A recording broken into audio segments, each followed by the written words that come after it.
peux nous expliquer quel est le programme du jour? Alors Radio Balise propose des ateliers d'éducation aux médias et notamment aux techniques radiophoniques.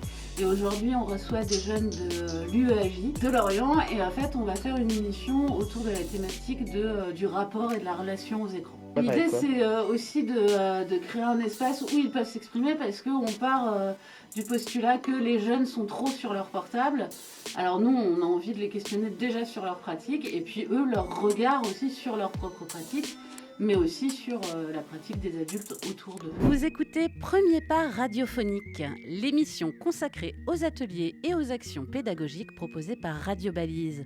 Et aujourd'hui, nous sommes en présence de Djogo et Mad Max, stagiaires de l'UEAJ. Également avec nous Nolwenn Gegado, coordinatrice culturelle à la Ligue de l'enseignement. Aujourd'hui, on considère que le temps d'usage des écrans chez les jeunes apparaissent comme excessif. Vous passez combien de temps par jour environ sur les écrans ? Pas mal parce que le matin quand je me réveille, je suis direct sur mon téléphone. Des fois l'après-midi je regarde les messages de temps en temps. Et le soir dès que je rentre je suis dessus. À quel âge vous avez eu votre premier téléphone ? Si je me rappelle bien, j'en ai vu un vers 11 ans ou un truc comme ça. Moi vers les 10 ans. Quand je me réveille, je suis direct sur mon téléphone. Des fois l'après-midi je regarde les messages de temps en temps. Et le soir dès que je rentre, je suis dessus. Ok. Et toi, Mad Max ? Moi je suis pratiquement toujours dessus. Est-ce que vous connaissez des gens qui ont déjà fait des challenges, des chorégraphies, vos amis par exemple ? Et vous en pensez quoi, vous, de ça, de ces challenges, de le faire ? En vrai, ils font ce qu'ils veulent, quoi. Enfin, c'est pas ma vie. Ok. Et toi, Mad Max ? Moi je m'en fous, mais après tout le monde voit, quoi. Et du coup, on en revient aussi à ce qu'on disait tout à l'heure. Il y a un âge normalement pour les réseaux sociaux. Et Mad Max, tu disais que certains s'inscrivaient trop tôt et que 13 ans, c'était déjà tôt. Quand on est trop jeune, en général, on n'a pas forcément... Il y en a certains, ils n'ont pas le mental, comment expliquer. Genre, il y en a, ils peuvent se faire manipuler facilement par des gens bien plus vieux ou même des gens assez malins pour t'avoir. Et comme ça, il peut lui faire de la manipulation. Par exemple, s'il fait pas ci, lui, il va publier, il va t'humilier.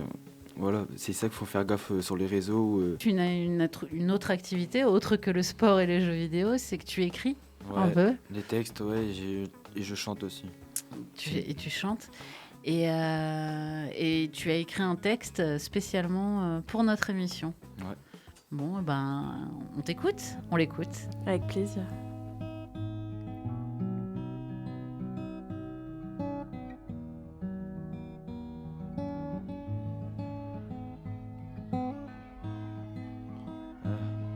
C'est Djogo pour un freestyle, pour Radio Balise.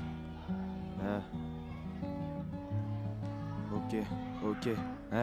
À l'ancienne, j'étais bloqué sur les écrans. Je voulais pas voir la vie en face. J'étais renfermé, j'avais du mal à parler et m'exprimer. Je voulais pas sortir tellement que j'avais peur du monde extérieur. Et en cours, personne pour m'aider. Solo en récré avec le bigot. À regarder les réseaux enfermés dans ma bulle. Peur d'être jugé par le regard du monde. Harcèlement, je l'ai connu chaque soir quand je rentrais au mieux de travailler. Je prenais tirer ma console pour me consoler et oublier ma douleur. Le week-end, enfermé toute la journée dans ma chambre à geeker, à en perdre la relation familiale. C'était impossible de me faire ouvrir les yeux dans ce monde réel. Ma Ronda me répétait de sortir un peu et moi je niais. Je préférais rester dans mon monde virtuel. Tiens, un niveau arrive, je dois le surmonter. Quand j'étais addict, ça m'a déstabilisé. Dans mes cours, les notes baissent et ma dépression augmente. J'ai pas eu forcément des bonnes fréquentations, mais c'est devenu plus qu'une obsession. J'étais amoureux, mais elle m'a télécommandé mon cœur. Elle me l'a mis en mode game over. J'ai fermé les yeux sur ma vie scolaire.